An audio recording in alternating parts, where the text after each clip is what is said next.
Let me turn now to my first question. What were perceptions of the threat of terrorism before and after 9/11? Why do I say perceptions of the threat rather than simply the threat? Well, it's really difficult to come up with an objective measure of how much of a threat terrorism is. Is it the numbers of people killed?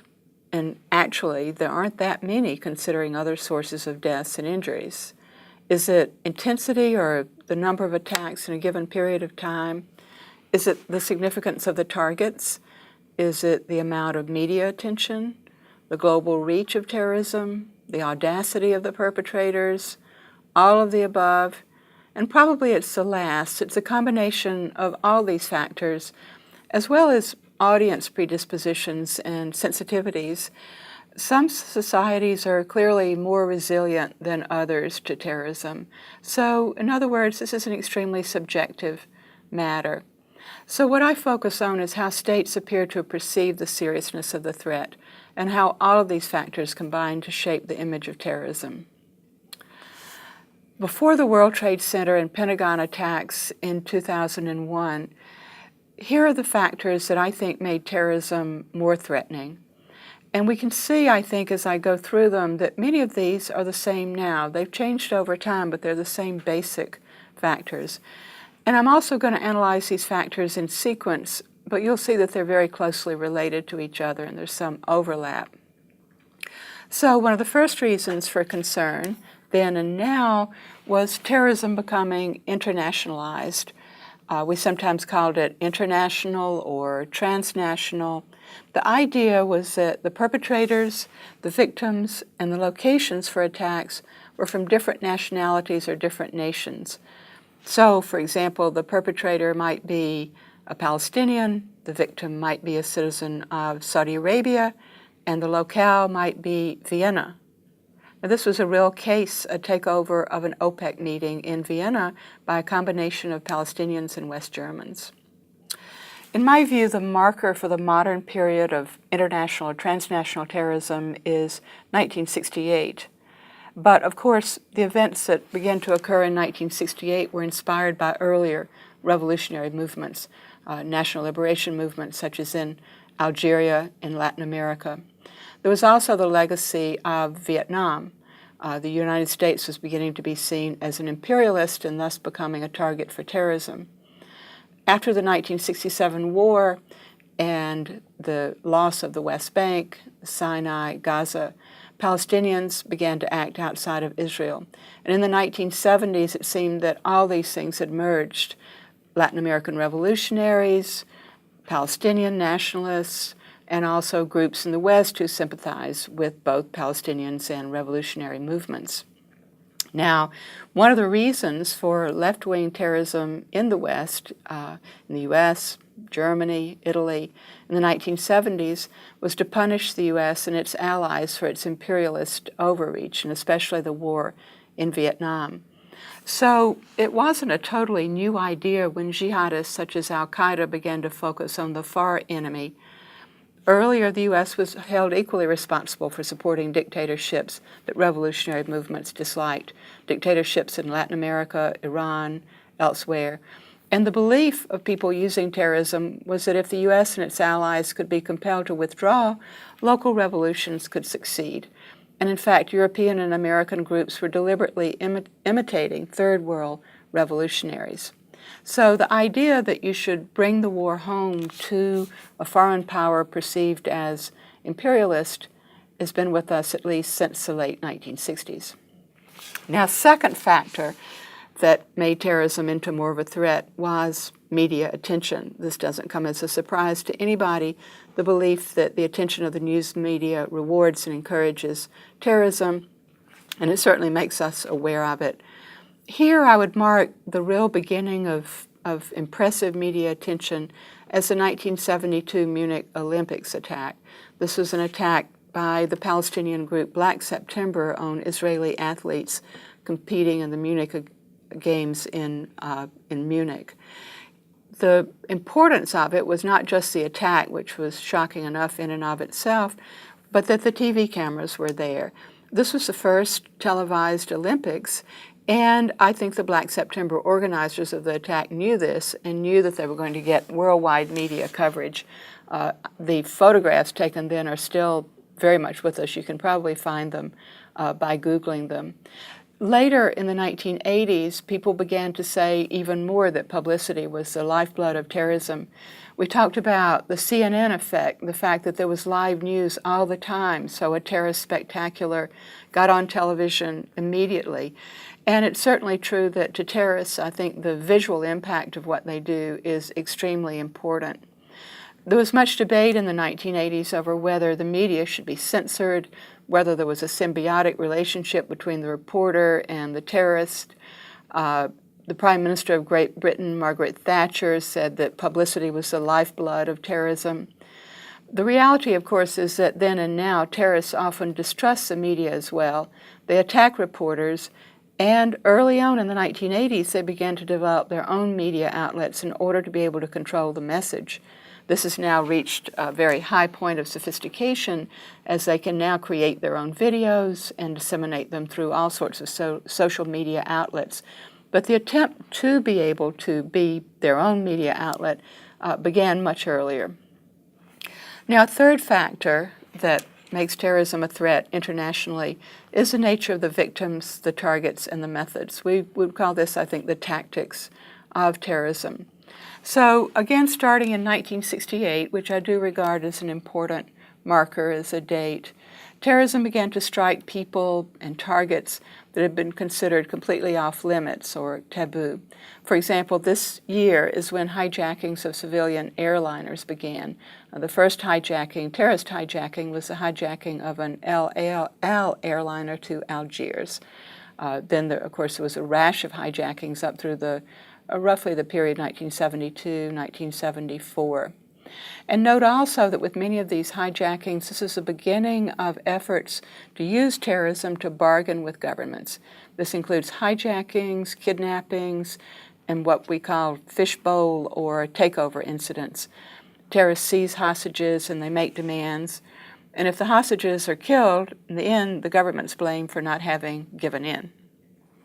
Takeovers of embassies, for example, got a lot of prolonged media attention. They could be drawn out for months, and indeed some were.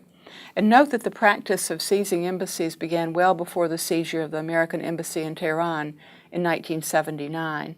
And attacks on diplomats in general, assassinations, kidnappings, holding them hostage in standoff, violated standards of diplomatic immunity and expectations of civilized behavior. In fact, this is one of the first terrorist methods to be condemned by the UN. Now, the fourth factor that made terrorism particularly shocking and seemed threatening was the advent of what was termed religious terrorism. And this occurs after the Iranian Revolution and the Soviet invasion of Afghanistan. Note that they occur at pretty much the same time. In the 1980s, of course, we didn't fear the Mujahideen in Afghanistan or their religious zealotry. In fact, the early leaders of al-Qaeda, pre-al-Qaeda we might say, were actually allowed to come to the United States to raise money for the cause. They were considered to be on our side, since they were against the Soviet Union, and the enemy of our enemy is our friend. Later on, we began to feel differently about the issue. But what lay behind the fear of religious terrorism as it developed in the 1980s was the idea that violence in the service of religion was apocalyptic, that these terrorists cared nothing for casualties. They were willing to kill as many people as they could. In fact, they deliberately sought destruction here on Earth in order to bring about the millennium. They were considered irrational, fanatics, acting only to please some sort of deity, no concern with what's here and now on Earth. And the real concern as a non-state actor was initially Hezbollah, which emerged in Lebanon after the Israeli invasion in 1982 during the Lebanese Civil War. It was and is a Shia group supported, if not instigated, by Iran, and it began its career by attacking outside actors, and particularly Americans. At the time, we had American troops in Lebanon as part of a peacekeeping mission. There were attacks in 1982 and 1983 on American and other foreign targets, which included the American embassy twice. And then in 1983, in October, the bombing of the U.S. Marine barracks at the airport in Beirut, 241 American troops were killed.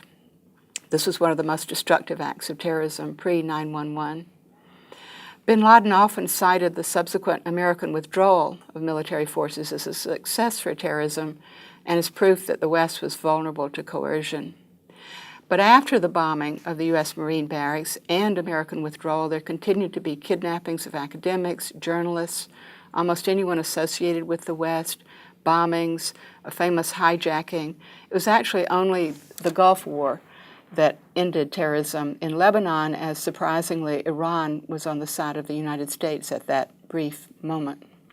Now, to a lot of observers, one of the most important indicators that religious terrorism was different from other forms of terrorism was the innovation of suicide attacks.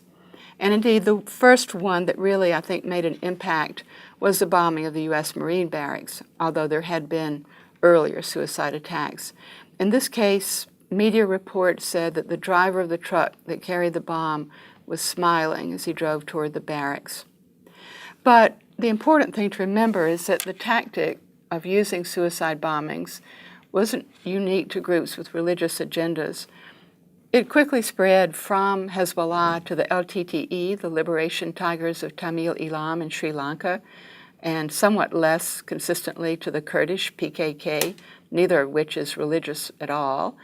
It then spread to Palestinians, Chechens, Iraqis, Afghans, Pakistani groups, and now, of course, suicide attacks are a hallmark of jihadist and al-Qaeda-affiliated groups, but they didn't invent the technique.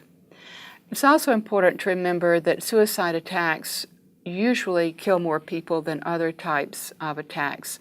One reason being that it's easier to get the bomb to the target. So we might ask, is the tactic and the increasing number of civilian deaths associated with religious goals, or is it a question of expediency? So it's also just remember that it's not only religious groups that use this tactic, although now if we simply looked at the current situation, this might be what we would think. So let me move on to my fifth factor. That's state support for terrorism. The United States has a list of state sponsors of terrorism that used to include the Soviet Union, but it includes Iran, North Korea, it used to include Libya, it still includes Cuba. But this idea that state sponsorship of terrorism was an enormous factor in making it into a threat grew in the 1980s. And again, it followed the Iranian Revolution, Iranian support for terrorism, and the takeover of the American embassy, which was a shock.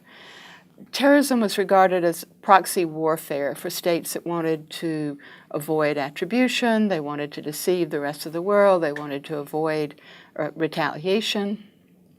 The Reagan administration was convinced that it wasn't just Iran that was the problem, but that the Soviet Union was behind a lot of violence that was anti-American in tone, particularly in Latin America. And of course, then there was Libya. Colonel Gaddafi was extremely bold in supporting revolutionary and nationalist groups who opposed his enemies in the West. He even shipped weapons to the IRA. The reasons for his adventurism are not entirely clear even to this day, but he was definitely a thorn in the sides of international actors. And as I will come to in the second part of this talk about state responses, you will see that the Reagan administration did not take this lying down. Now, post-9/11, I'm tempted to say there was a transition, but the change from pre- and post-9/11 was so abrupt and so quick that there really was no period of transition at all. It was such a shock. It was referred to even at the time as a watershed or a sea change. Now, al-Qaeda had grown as a threat since at least 1998. And then there was an attack on the USS Cole in 2000. There were thwarted plots such as the arrest of Ahmed Ressam. He was coming into the United States from Canada, apparently intended to blow up Los Angeles International Airport. But now, overnight, the situation changed from something that could be tolerated to something that could not be tolerated. Nobody thought that al-Qaeda could deliver such a devastating blow. Training pilots in the United States to fly commercial airliners into buildings in New York and the Pentagon in Washington and perhaps even the Capitol, it was unimaginable. Now, those of us who studied terrorism and policymakers certainly knew that al-Qaeda's highest aspiration was to attack the American homeland. But the focus of our preventive efforts was on attacks abroad. We simply didn't think that it was likely, we didn't even think of it as unlikely. We simply just didn't entertain the possibility of a major attack on the homeland.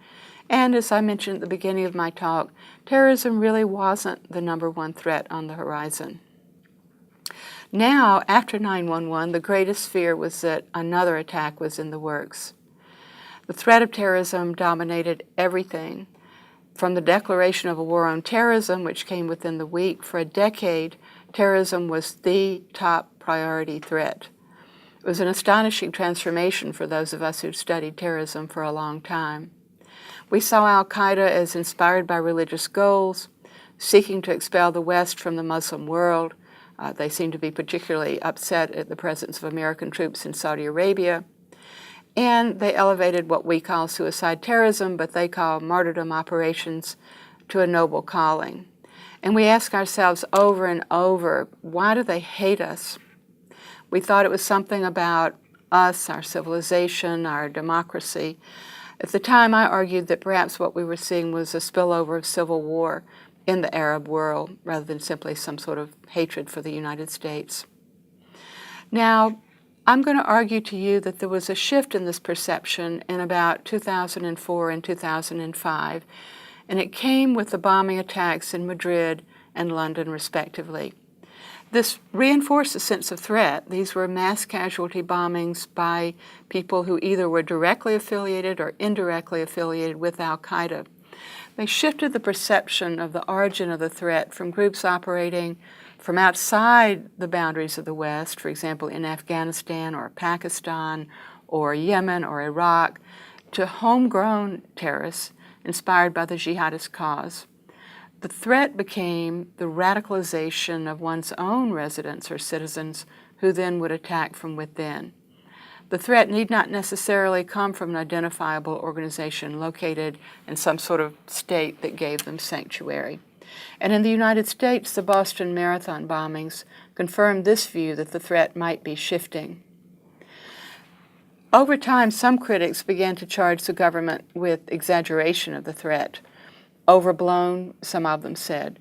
They pointed to the relatively few people who are killed or injured by terrorism, and the fact that there had been no other major terrorist attacks, nothing on the scale of 9/11.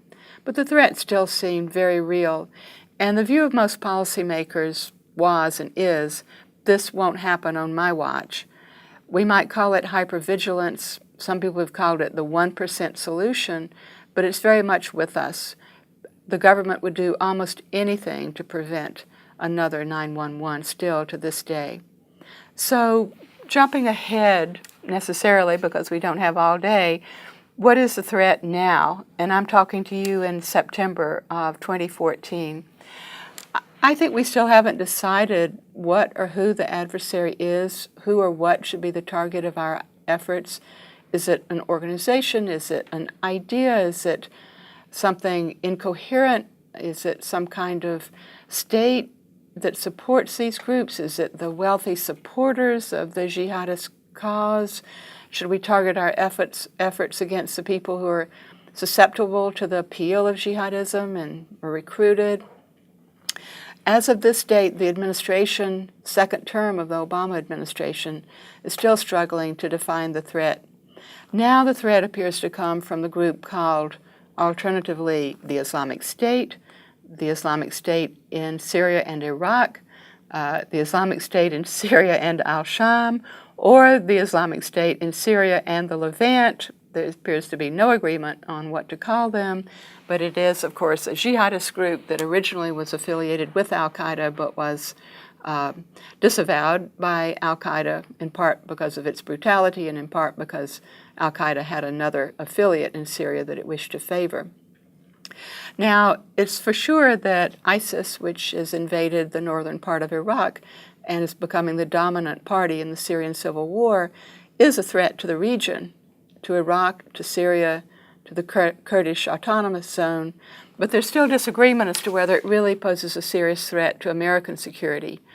ISIS has killed Americans in spectacularly gruesome fashion. It's threatened the American presence in Erbil in Iraq, and has certainly treated minorities and those it considers unbelievers with extreme brutality. Iraq is destabilized, Kurdistan is alarmed, but is really the U.S. likely to be struck at home by ISIS?